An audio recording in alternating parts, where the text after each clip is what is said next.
Green കാർഡുകൾ റദ്ദാക്കുന്നു. താൽക്കാലിക വർക്ക് വിസകൾ ഭീഷണി ഉയർത്തുന്നു.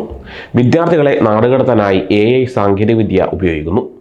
അമേരിക്കയിലെ പല ഇന്ത്യക്കാരുടെയും ഇപ്പോഴത്തെ അവസ്ഥയാണിത്. ഇതുകൂടാതെ ചെറിയ തെറ്റുകൾക്ക് പോലും അന്താരാഷ്ട്ര വിദ്യാർത്ഥികളുടെ വിസകൾ US റദ്ദാക്കുന്ന സ്ഥിതിയാണിപ്പോൾ ഉള്ളത്. ഇതിൽ ഇന്ത്യയിൽ നിന്നുള്ള വിദ്യാർത്ഥികളും ഉൾപ്പെടുന്നു. വിസ റദ്ദാക്കിയാൽ 15 ദിവസത്തിനകം അവർ സ്വന്തം രാജ്യത്തേക്ക് മടങ്ങേണ്ടി വരും. എന്നാൽ അവർക്ക് മറ്റു വഴികളുണ്ടോ? അമേരിക്കൻ നിയമം ഇതിനെക്കുറിച്ച് എന്ത് പറയുന്നു എന്ന് നോക്കാം. ട്രംപ് ഭരണകൂടത്തിൻ്റെ കുടിയേറ്റത്തിനെതിരായ കടുത്ത നിലപാടിൻ്റെ ഭാഗമാണ് വിദ്യാർത്ഥികളുടെ വിസ റദ്ദാക്കുന്നത്. അമേരിക്കയിൽ ഏറ്റവും കൂടുതൽ അന്താരാഷ്ട്ര വിദ്യാർത്ഥികളുള്ളത് ഇന്ത്യയിൽ നിന്നാണ്. ഓപ്പൺ ഡോർസ് റിപ്പോർട്ട് അനുസരിച്ച് 2023-24 കാലയളവിൽ 11,26,690 അന്താരാഷ്ട്ര വിദ്യാർത്ഥികൾ US പഠിക്കാനെത്തി. ഇവർ US സമ്പദ്വ്യവസ്ഥയിലേക്ക് ഏകദേശം $43.8 ബില്യൺ സംഭാവന ചെയ്തിട്ടുണ്ട്. കൂടാതെ 3,78,000-ലധികം തൊഴിലവസരങ്ങൾ സൃഷ്ടിക്കുകയും ചെയ്തിട്ടുണ്ട്. 2024 നവംബറിൽ ഇന്ത്യൻ വിദ്യാർത്ഥികളുടെ എണ്ണം ചൈനീസ് വിദ്യാർത്ഥികളെ മറികടന്നു. ഇതൊരു പുതിയ ചരിത്രമായിരുന്നു. സാധാരണയായി US വരുന്ന വിദ്യാർത്ഥികൾ F1 വിസയ്ക്കാണ് അപേക്ഷിക്കുന്നത്. ഇത് അക്കാദമിക് കോഴ്സുകൾ പഠിക്കാനുള്ള വിസയാണ്. M1 വിസകൾ തൊഴിലധിഷ്ഠിത കോഴ്സുകൾ പഠിക്കാനുള്ളവർക്കും J1 വിസകൾ എക്സ്ചേഞ്ച് പ്രോഗ്രാമുകൾക്ക് വരുന്നവർക്കും നൽകുന്നു. DS-160 ഫോം പൂരിപ്പിക്കുക, സെവിസ് ഫീസ് അടക്കുക, തുടർന്ന് രേഖകൾ വെരിഫൈ ചെയ്യുന്നതിനുള്ള ഇൻപേഴ്സണൽ ഇൻ്റർവ്യൂവിൽ പങ്കെടുക്കുക എന്നിവയാണ് വിസയ്ക്കുള്ള നടപടിക്രമങ്ങൾ. സെവിസ് എന്നാൽ student and exchange visitor information സിസ്റ്റമാണ്.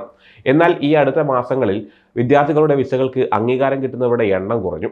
2023 സാമ്പത്തിക വർഷത്തെ അപേക്ഷിച്ച് 2024 ഇന്ത്യക്കാർക്കുള്ള സ്റ്റുഡൻറ്റ് വിസയുടെ അംഗീകാരം 34% കുറഞ്ഞു. ഇതിനു പുറമെ US കോളേജുകളിൽ പഠിക്കുന്ന വിദ്യാർത്ഥികളുടെ വിസകൾ ട്രംപ് ഭരണകൂടം റദ്ദാക്കുകയാണ്. ഏപ്രിൽ 4-ന് സ്റ്റാൻഫോർഡ് യൂണിവേഴ്സിറ്റിയിലെ 6 വിദ്യാർത്ഥികളുടെ വിസകൾ റദ്ദാക്കിയതായി റിപ്പോർട്ട് ചെയ്തിട്ടുണ്ട്. ഇതോടെ വിസ റദ്ദാക്കപ്പെട്ടവരുടെ എണ്ണം കൂടുകയാണ്. കോളേജുകൾ വിദ്യാർത്ഥികളോട് അവരുടെ എല്ലാ രേഖകളും എപ്പോഴും കയ്യിൽ കരുതാൻ ആവശ്യപ്പെട്ടിട്ടുണ്ട്. അമേരിക്കൻ കൗൺസിൽ ഓഫ് ഹയർ എഡ്യൂക്കേഷനിലെ വൈസ് പ്രസിഡന്റ് സാറ സ്പിറ്റ്സർ ഈ സാഹചര്യത്തെ വളരെ വിചിത്രം എന്നാണ് വിശേഷിപ്പിച്ചത്. വിസ റദ്ദാക്കലുകൾ സാധാരണയായി ഗുരുതരമായ സുരക്ഷാ ഭീഷണികളുമായി ബന്ധപ്പെട്ടാണ് ഉണ്ടാകാറുള്ളത്, അല്ലാതെ ചെറിയ നിയമലംഘനങ്ങൾക്കോ സോഷ്യൽ മീഡിയയിലെ പോസ്റ്റുകൾക്കോ അല്ല. ഇതൊരു വലിയ രീതിയിലുള്ള അന്വേഷണത്തിന്റെ ഭാഗമാണെന്നും പറയപ്പെടുന്നുണ്ട്. വിസ റദ്ദാക്കിയതിനെക്കുറിച്ച് പല വലിയ യൂണിവേഴ്സിറ്റികളും അത്ഭുതം പ്രകടിപ്പിച്ചിരിക്കുകയാണ്.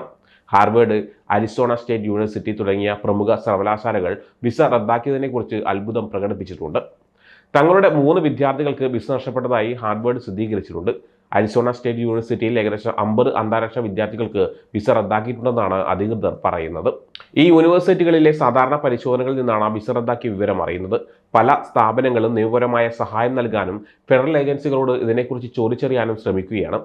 മാർച്ച് 2024 വരെ 300-ലധികം വിദ്യാർത്ഥികളുടെ വിസകൾ റദ്ദാക്കിയിട്ടുണ്ട്. US state secretary Marco Rubio ഒരു പ്രസ്താവനയിൽ ചില രാഷ്ട്രീയ പ്രവർത്തനങ്ങളിൽ ഏർപ്പെടുന്ന വിദ്യാർത്ഥികളെ ഭ്രാന്തന്മാർ എന്ന് വിളിച്ചിരുന്നു.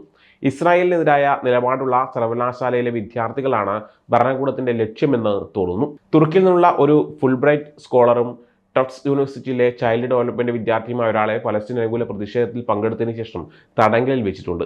ഈ സംഭവം ദേശീയ ശ്രദ്ധ നേടിയെടുക്കുകയും രാഷ്ട്രീയപരമായ കാര്യങ്ങളിൽ ഇടപെടുന്നവരെ ലക്ഷ്യമിടുന്നു എന്നുള്ള ആശങ്കകൾ ഉയർത്തുകയും ചെയ്യുന്നുണ്ട്. ഇന്ത്യൻ വിദ്യാർത്ഥികൾക്കുള്ള നിയമപരമായ സഹായം എന്തൊക്കെയാണെന്ന് നോക്കാം. American immigration lawyers association immigration enforcement actions against international students എന്ന വിഷയത്തിൽ ഒരു പോളിസി പുറത്തിറക്കിയിട്ടുണ്ട്. അതിൽ സെവിസ് റെക്കോർഡ് അവസാനിപ്പിച്ചാൽ ഒരു അന്താരാഷ്ട്ര വിദ്യാർത്ഥിക്ക് എടുക്കാവുന്ന നടപടികളെക്കുറിച്ച് വിശദീകരിക്കുന്നുണ്ട്.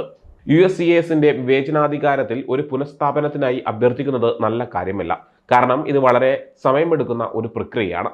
ഇപ്പോഴത്തെ സാഹചര്യത്തിൽ അനുകൂലമായ ഒരു ഫലം ലഭിക്കാൻ സാധ്യത വളരെ കുറവാണ്. USCIS എന്നാൽ US പൗരത്വത്തിനും കുടിയേറ്റത്തിനുമുള്ള സേവനങ്ങളുടെ കാര്യാലയമാണ്. ഇതിനായി കാത്തിരിക്കുന്ന സമയത്ത് വിദ്യാർത്ഥികൾക്ക് ജോലി ചെയ്യാനോ ഇന്റേൺഷിപ്പുകളിൽ പങ്കെടുക്കാനോ കരിക്കുലർ പ്രാക്ടിക്കൽ ട്രെയിനിങ് ഏർപ്പെടാനോ കഴിയില്ല. കൂടാതെ ഒരു സ്റ്റാറ്റസ് ലംഘനമുണ്ടെന്ന് സമ്മതിക്കുകയോ അംഗീകരിക്കുകയോ വേണം. സെവിസ് റെക്കോർഡ് പുനഃസ്ഥാപിക്കുന്നത് നിരസിച്ചാൽ ഇമിഗ്രേഷൻ ജഡ്ജിമാർക്ക് പോലും ഇതിൽ ഇടപെടാൻ കഴിയില്ല. ഇത് വളരെ ചെലവേറിയ ഒരു നിയമ നടപടിയാണ്. ഒരു വിദ്യാർത്ഥിയുടെ വിസ റദ്ദാക്കിയാൽ നാടുകടത്തൽ നടപടികൾക്കായി US-ൽ തുടരാൻ മാത്രമേ അനുവദമുള്ളൂ. തനിക്കെതിരെയുള്ള കേസിനെ ചോദ്യം ചെയ്യാനും സ്വന്തം ചെലവിൽ ഒരു അഭിഭാഷകനെ നിയമിക്കാനും വിദ്യാർത്ഥിക്ക് അവകാശമുണ്ട്. US വിട്ടുപോകുന്നത് അല്ലെങ്കിൽ സ്വയം നാടുകടത്തുന്നത് അവസാനത്തെ പോംവഴിയായി കണക്കാക്കാം. വിസ റദ്ദാക്കിയാൽ വിദ്യാർത്ഥിക്ക് US-ൽ തുടരാം, നാടുകടത്തൽ നടപടികൾ ആരംഭിക്കാം.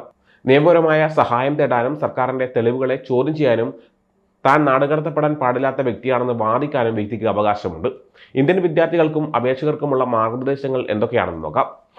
രാജീവ് ഖന്ന ഇന്ത്യൻ വിദ്യാർത്ഥികൾക്കും അപേക്ഷകർക്കും ചില നിർദ്ദേശങ്ങൾ നൽകുന്നുണ്ട്. F1, M1, J1 വിസകളിൽ വരുന്നവരുടെ സോഷ്യൽ മീഡിയ ഉപയോഗം AI ഉപയോഗിച്ച് നിരീക്ഷിക്കാൻ 2 എക്സിക്യൂട്ടീവ് ഉത്തരവുകൾ പുറത്തിറക്കിയിട്ടുണ്ട്. അതിനാൽ വിസയ്ക്ക് അപേക്ഷിക്കുമ്പോൾ നൽകിയ ഇമെയിൽ എപ്പോഴും ശ്രദ്ധിക്കുക. നിങ്ങളുടെ അക്കാദമിക് വിവരങ്ങളും എൻറോൾമെന്റ് വിവരങ്ങളും സൂക്ഷിക്കുക. കൂടുതൽ പരിശോധനകൾ ഒഴിവാക്കാൻ അന്താരാഷ്ട്ര യാത്രകൾ ഒഴിവാക്കുക. സെവിസ് റെക്കോർഡ് റദ്ദാക്കിയാൽ അത് പുനഃസ്ഥാപിക്കാൻ ശ്രമിക്കുന്നത് വളരെ ബുദ്ധിമുട്ടുള്ള കാര്യമാണ്. USCISൽ പുനഃസ്ഥാപനത്തിനായി അപേക്ഷിക്കുന്നത് കൂടുതൽ സമയമെടുക്കും. ഇതിന്റെ ഫലം പലപ്പോഴും മോശമായിരിക്കും. ഈ കാത്തിരിപ്പ് കാലയളവിൽ വിദ്യാർത്ഥികൾക്ക് ജോലി ചെയ്യാനോ ഇന്റേൺഷിപ്പിന് പോകാനോ പരിശീലന പരിപാടികളിൽ പങ്കെടുക്കാനോ കഴിയില്ല. ഒരു ഇമിഗ്രേഷൻ ജഡ്ജിക്ക് പോലും ഇതിൽ ഇടപെടാൻ കഴിയില്ല എന്നതാണ് ഇതിലെ ഏറ്റവും വലിയ പ്രശ്നം. വിസ റദ്ദാക്കലുകൾക്ക് കൃത്യമായ മറുപടി നൽകാനും വിവേചനം കാണിക്കുന്നുണ്ടോ എന്ന് ശ്രദ്ധിക്കാനും രാജീവ് ഖന്ന കോളേജുകൾക്ക് നിർദ്ദേശം നൽകിയിട്ടുണ്ട്. സർവകലാശാലകളും ഇമിഗ്രേഷൻ അഭിഭാഷകരും ഒരുമിച്ച് പ്രവർത്തിക്കുന്നത് യുഎസിലെ ഇന്ത്യൻ വിദ്യാർത്ഥികൾക്ക് ഒരു ആശ്വാസമായേക്കാം. പേടിയും ആശങ്കയുമുള്ള ഈ സാഹചര്യത്തിൽ ഇന്ത്യൻ വിദ്യാർത്ഥികൾ വിവരങ്ങൾ അറിഞ്ഞിരിക്കുകയും ശ്രദ്ധിക്കുകയും തയ്യാറെടുപ്പുകൾ നടത്തുകയും വേണം.